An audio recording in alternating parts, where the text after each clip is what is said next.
one of my favorite bench variations, the close grip bench. Sometimes people will comment on my chest, which is one of my more prominent features, and they're like, what do you do to build those up?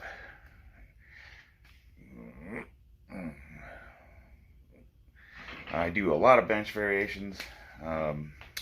Most of them work the chest, but this one is specifically aimed at getting that horseshoe, that tricep horseshoe.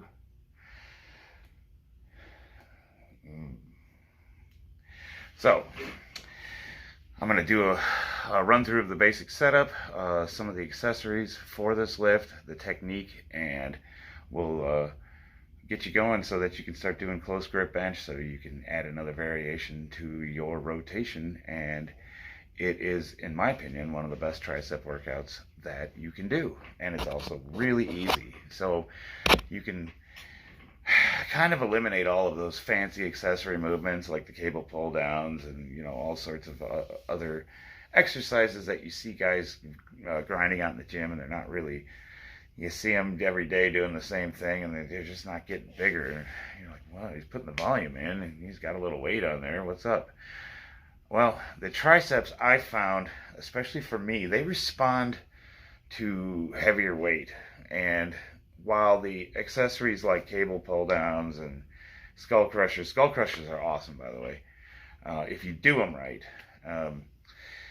A lot of those high volume, middle to low weight variations of exercises, they're not bad, but they're not gonna get you that size. At least, I can only speak for myself, I suppose. For me, my arms didn't respond to the lighter weight stuff. I had to get a little bit of a weight on there, and I had to kind of figure out the rep ranges, so it's going to be a little bit different than my other lifts, because this is an accessory lift. I would do this after I do my main bench movement. This is something that I would use as a finisher, so one of the three, so when I do my main compound lift, I pick 2 or 3 accessories, and this would be one of them. And what I like about it is it's simple, it's straightforward. You typically already have the rack set up because you just got done benching, and it's great if you're just trying to get in and out and get on with your day. So let's see what it looks like. I got my sexy singlet on. I'm going to go over like that. This is what we use in competition. It makes it hard to go to the bathroom. I'm going to go over basic setup here. So this is for the close grip bench. So we're going to get our back nice and flat. For this, I don't have much of an arch. Get my feet set. I'm gonna go flat for this one. I've got my hands straight up. Straight up. I'm gonna grab the bar. I use a false grip, which means no thumbs. I'm going to squeeze my lats together, almost like I'm trying to hold a pencil in between my back. Got the bar. I'm going to try to keep my elbows in, so I'm going to turn my arms a little bit, turn them in. And when I lower the bar, I'm going to come straight down to the bottom of my chest, and then I'm going to come in a little bit towards the neck. And I'm going to press from there. So it's almost like I'm doing a rowing motion. Press. You got to set up so you don't hit your J-hooks. Straight down, elbows in. I'm going to come up towards the chin and press from there. So it's almost like a circular rowing motion. What this does, you're coming down, it's loading up your lats. As you come towards your chin a little bit, it loads your triceps up, and then I'm almost pressing like a skull crusher. So I got my elbows pinned, and I'm pressing. So it's chin, press. Down, down, down to the bottom of the chest, towards the chin, press. Down, down, down, towards the chin, press. I'll do it one more time. Down, down, down, towards the bottom of the chest, towards the chin, press. As as you can see, I hit my J-hooks a couple times. Now, the way these are designed is they flap. So if I do hit it with the bar, it'll just flap out of the way. But it's preferable to be set up so you don't hit those. So I'll move my bench out an inch or two just to clear those properly. Now, that's fine. I'm actually set up perfectly for the flat bench, but the difference is the flat bench I would be pressing from where I lower the bar from. When I'm doing the close grip bench, I'm coming up towards the chin and I'm pressing outwards. So that puts me a little bit closer to my rack. So you might have to set up just a hair out from where you're at.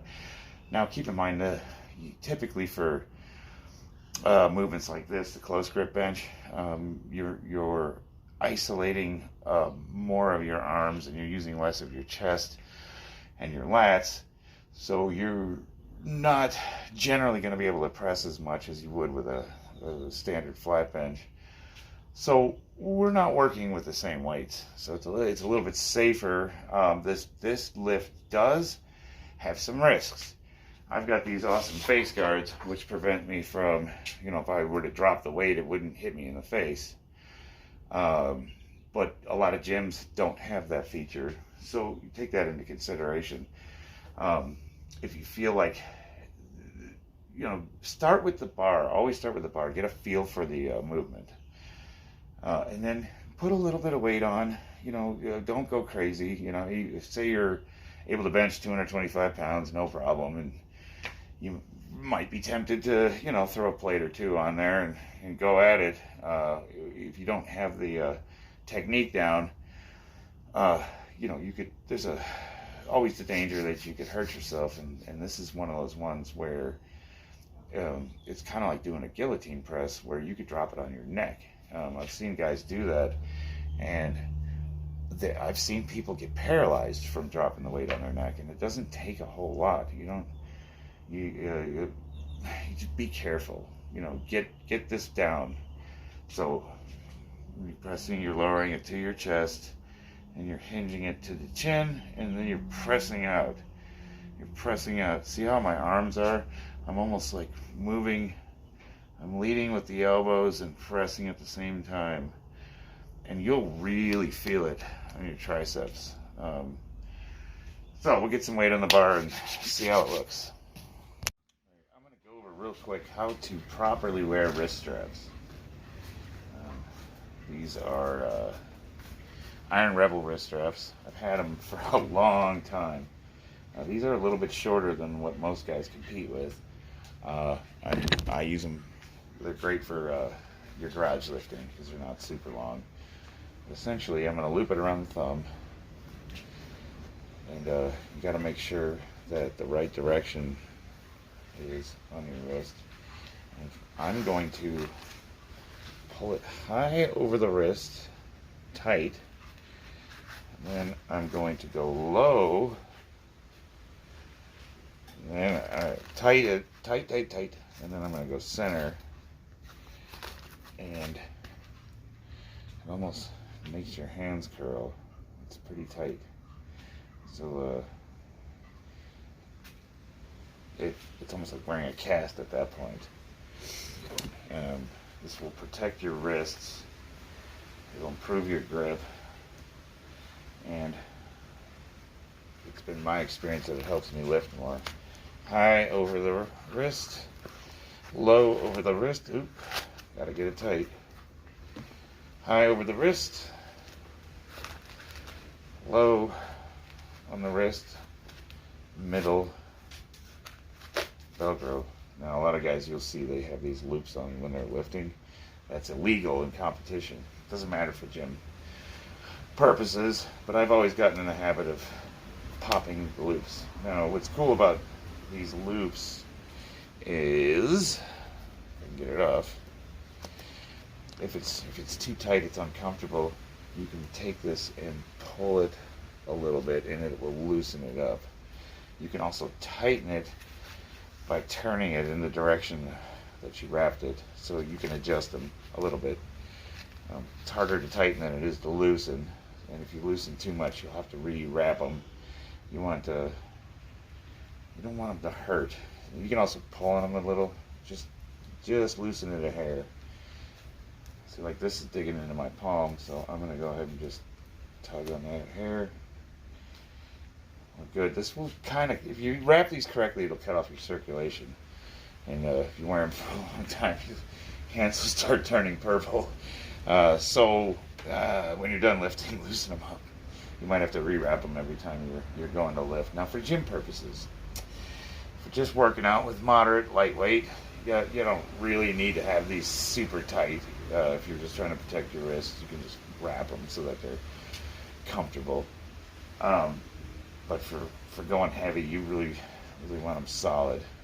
This will also prevent people from, when they have the bar in their hands, you'll see where their hands are bent backwards. And this will help keep the bar over your wrist, where your power is. All right, here we go. First set, kind of lightweight. For most people, you don't need to go super heavy on these. It has to be a moderate weight, though. It's got to be something that's relatively heavy for you. Otherwise, you're not going to get that engagement that you want. I'm going to get my lats tight. I'm kind of flat. I'm not arching too much. Like I said, use a false grip. Most people will use a full grip, which is what I recommend you start with. This is an advanced technique. Come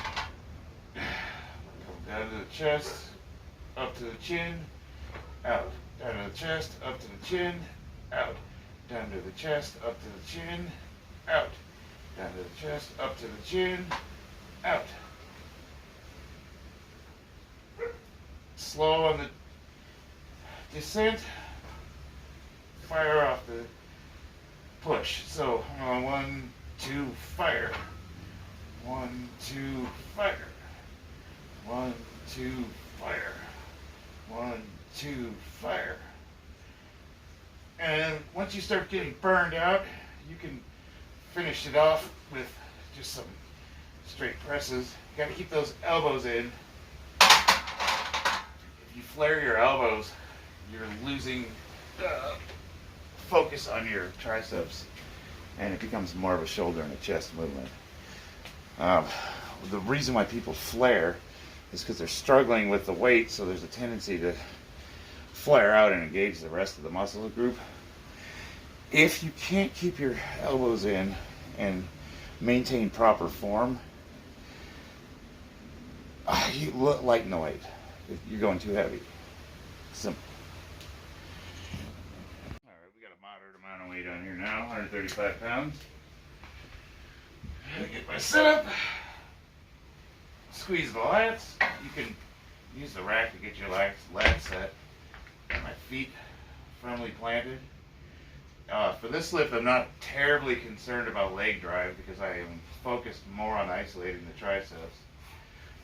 But I still have a little. Get the bar straight out. I go down to my chest, up to my chin, press out. Down to my chest, up to my chin, press out. Down to my chest, up to my chin.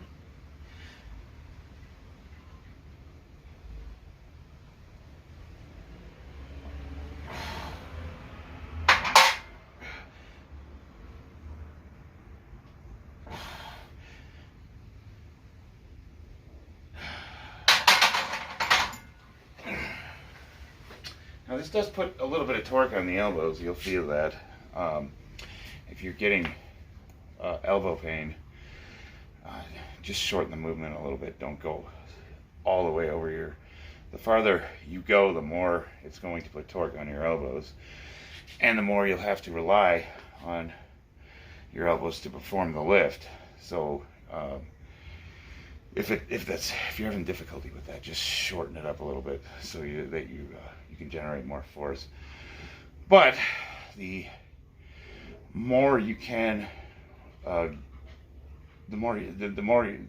farther you can get it to your chin, the more it'll isolate your triceps, and the more efficiency you're going to get out of the movement. Um, for beginners, really any kind of pressing is going to work for you. You get that magic 6 months where pretty much anything you do is going to build muscle, and then you'll plateau, and then you'll have to start really focusing on getting the lifts right. But why not start off right? Why not start off correctly? And then you're just moving forward. You've got it dialed in.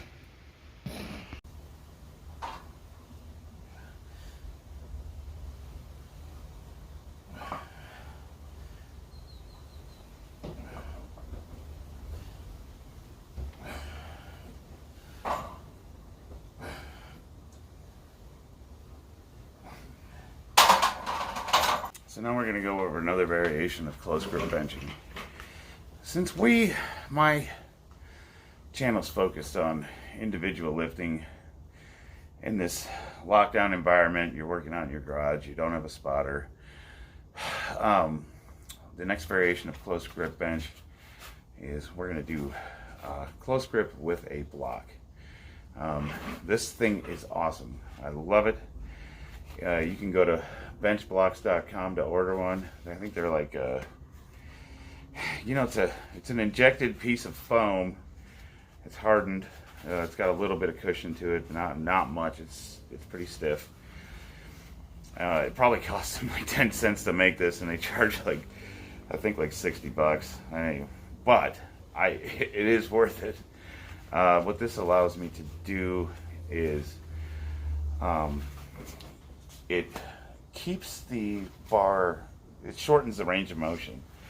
And it's got all of the, historically guys have trained with boards. I don't know if you've ever seen this in a gym, where they'll put what looks like a paddle on the guy's chest. Someone will hold it, and then the guy will bench, and it shortens the range of motion. That's called a board, a single board. And then they'll add another one. It's called the 2 board. And 3, it's called 3 board. Well, this has all that. So this one it starts out at a 2 board. So this is the 2 board. That's the 3 board. That's the 4 board. And this is the 5 board, the farthest away. So you can imagine your range of motion's not much. This clips on the bar, and it touches your chest, and that's how far down you can go. Why would you do that, you ask? Well, a couple reasons. It allows you to overload, meaning you can put more weight than you're accustomed to on the bar. So if you bench 225, you can maybe, with a 5 board, maybe get 300, 280, 290.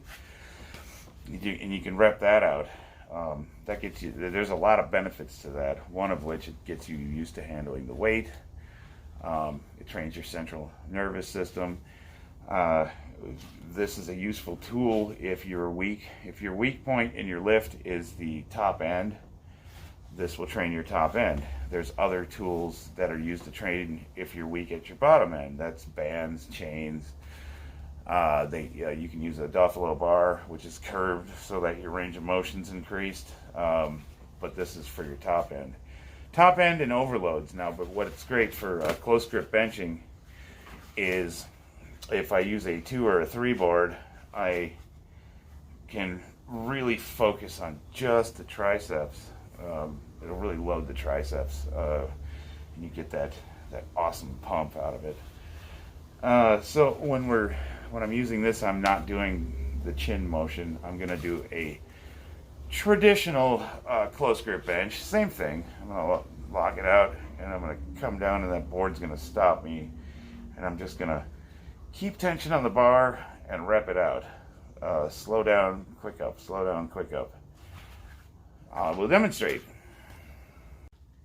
So, for 2 board, clip this on the bar. It's really snug. It's hard to get on. I'm going to place it on the center. I have a knurling in the middle of this bar, so it's easy to line up. And I'll give her a tap so it's on there solid.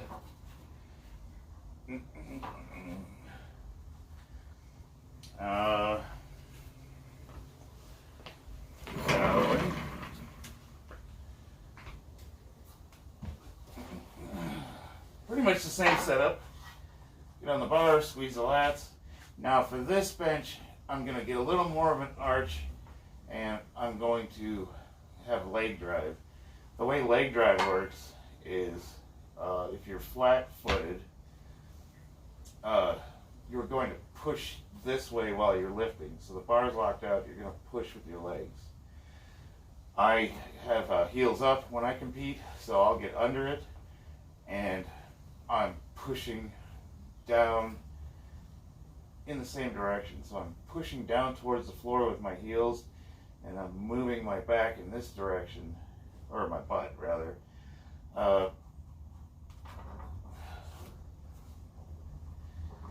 Get the shoulders pinned, right nice and tight. The bar off the rack, straight up, and I'm just going to touch my chest with this block. I'm keeping my elbows in.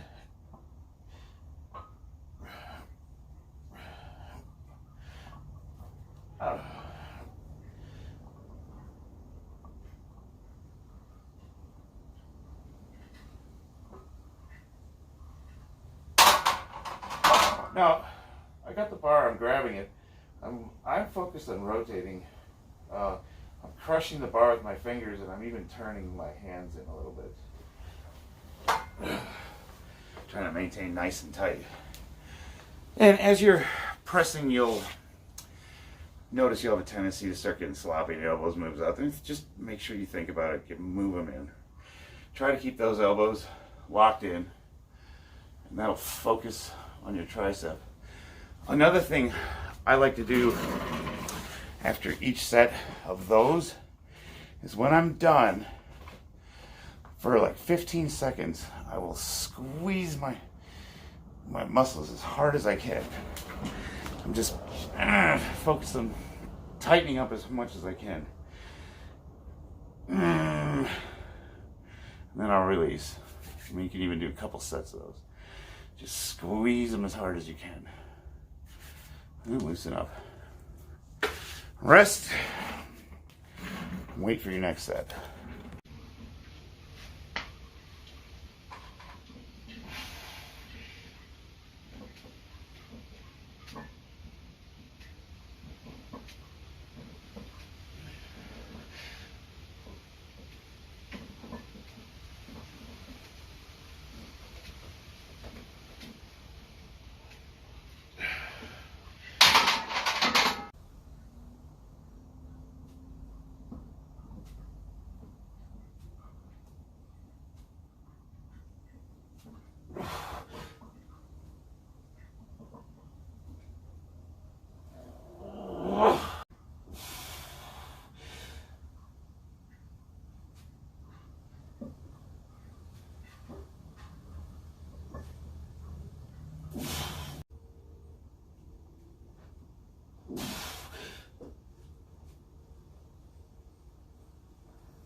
So in a nutshell, that's close grip bench. That's the variation I do. I find it to be the most effective tricep exercise that I have done.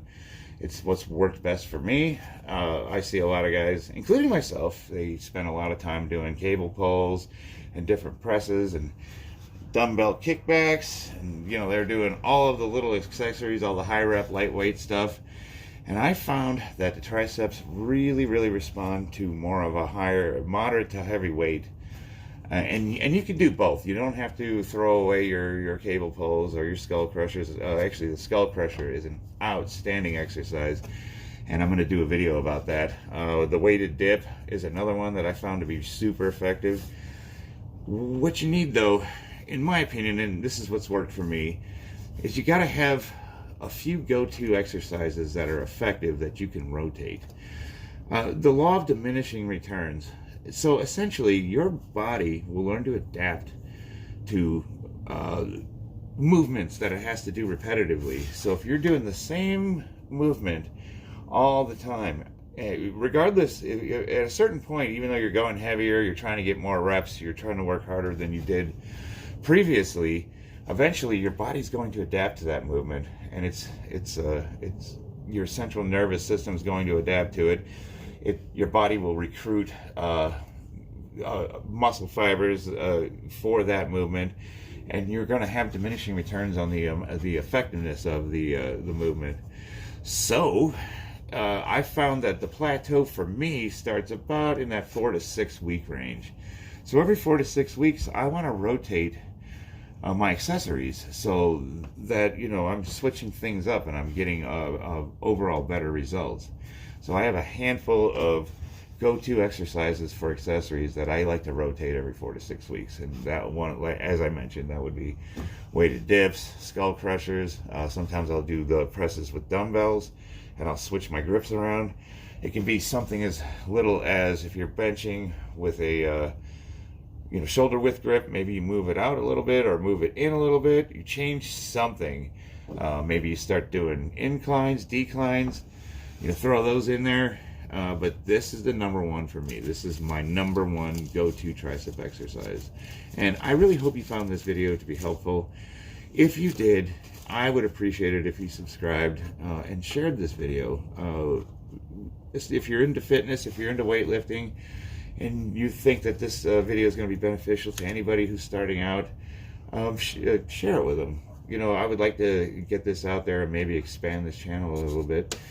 If you guys want to see anything from me, hit me up. I'll do a video on the relative lift, and I'll show you my experience with it, and maybe it'll help you out. These videos help me out. I found that when I'm making these videos and I'm explaining the lift, it reminds me of the little idiosyncrasies and little form issues that I have training alone in this garage. I'll be lifting and explaining it. I'm like, I'm not doing that. I need to get my elbows in, or maybe I'm not pinning my shoulders correctly. Maybe I've gotten sloppy with a lift, and imparting this knowledge, explaining it, is a reminder. It corrects my form problem, so it's helping me as much as if it is helping anybody. I don't know, maybe it's not, but it's definitely helping me out. So I'm going to keep making these videos because I enjoy it, and it's definitely beneficial to my program. Thanks, guys. I really appreciate it.